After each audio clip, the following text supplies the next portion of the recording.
Is there a possibility for Sean to turn the play calling over to whoever, Lombardi, Carmichael, Davis Webb?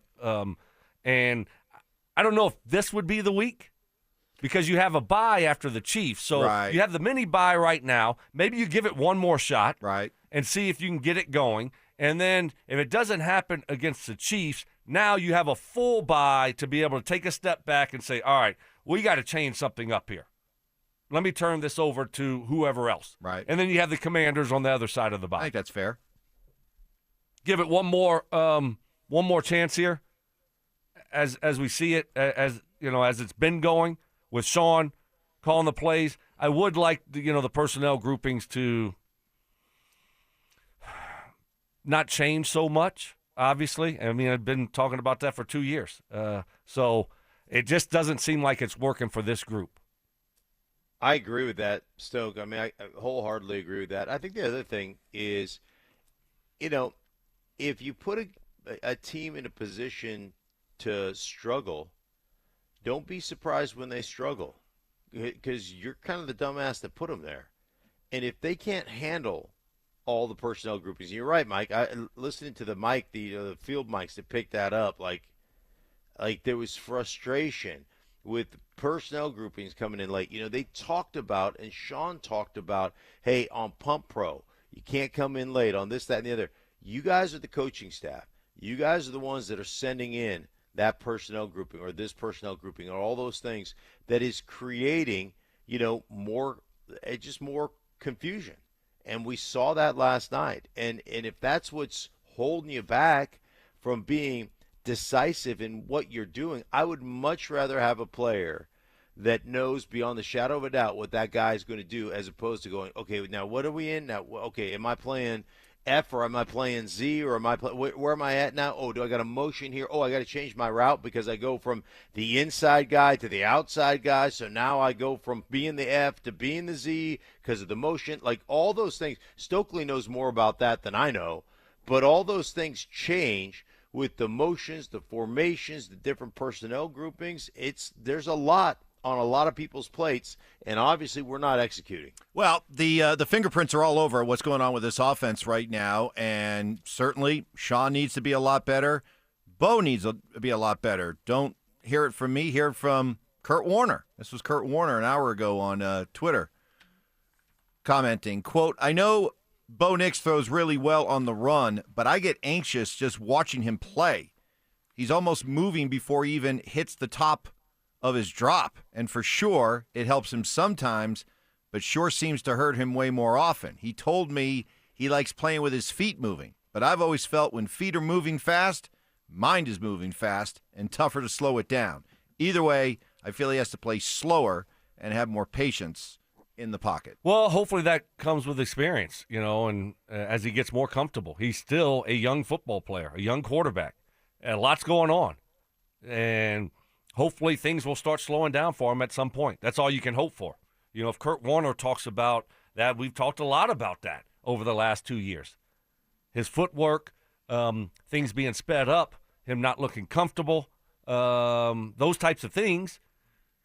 Hopefully, as we move forward, he gets more and more comfortable and things start to slow down for him. The problem is it feels like we've talked about this last year, Stoke. Yeah, we did a lot. We talked about it at the beginning of the season. We were talking about it in the middle of the season, and we're talking about it after Thursday night. Now, Thursday night, it does no favors to anybody playing on Thursday night. But man, at some point you've got to see. At some point you got to see the progress, right? At some point, all of a sudden, he's got to play a little bit slower. At some point, he's got to be a little bit more stable in the pocket. At some point, he's got to be less frenetic. And if he can't manage that himself, then you as a coaching staff need to start managing it and start taking some stuff away from him and some of the responsibility at the line of scrimmage away from him. That's always my first one. Anytime, and I don't know about you, Stoke, but anytime on any teams that I played on where we were struggling as an offense, the answer was always, let's pare it down a little bit. Let's simple it down a little bit so our guys can play fast. You cannot play fast when you got a bunch of crap rolling through your brain and you're not sure what you're doing. impossible to play fast in those situations. Yeah, I mean, you want to go out there and know what you're doing and feel good about what you're doing, and then just go out there and play football, not think a lot.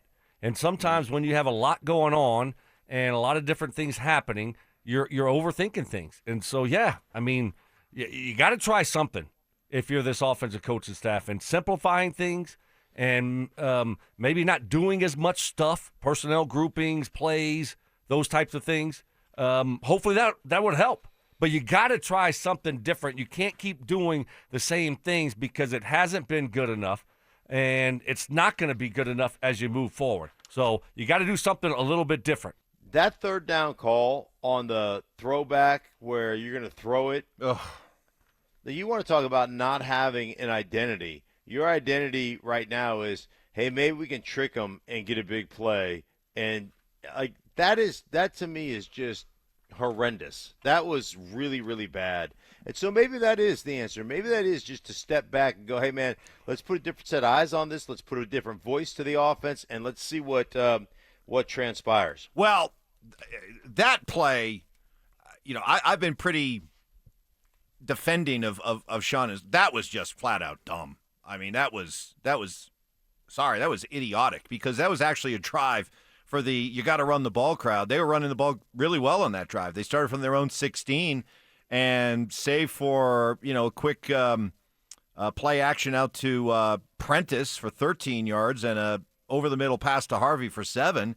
That was all running the football, and Harvey had just run for.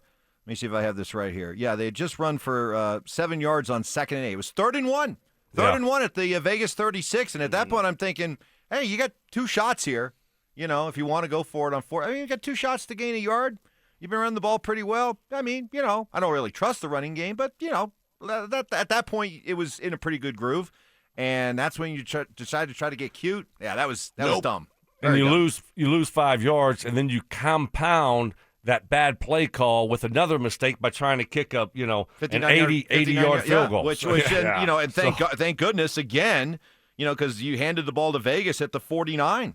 And thank goodness for the defense. Tillman comes up. By the way, can Tillman play tight end for us? I mean, that guy. Running back. Or running back. I mean, that guy's got some moves. Maybe he ought to be our new Taysom Hill. I am not joking. Ooh. I am not joking. Short yardage running back. I am right not joking. there. Can he block? He can do it all. Jeez. No, but going back to, possibly, changing who's calling the plays, you're not going to change the personnel, really. You're not going to go out there and have 3 different linemen and anything like that. But everyone has different philosophies, how they see things and how they want to call a game. And, so maybe somebody else's just thought process on what will make this offense successful might work a little bit better. I don't know. I don't know if it's even, being a conversation or if Sean would even think about something like that. But if this offense continues to play like they played, something has to change. You can't just keep doing the same things over and over again. I do think that at this point you got to simplify things, because he last night felt like the most overwhelmed I've ever seen him play. It felt like he was overwhelmed. Like it was moving so fast, and he was in the pocket with zero comfort. He was sped up when he didn't need to be sped up. And it just felt like, hey, man, the whole game felt like, to me, watching it on the plane, there is too much going on. This guy he's got so much stuff in his head. You need to simplify this and get him out of this space.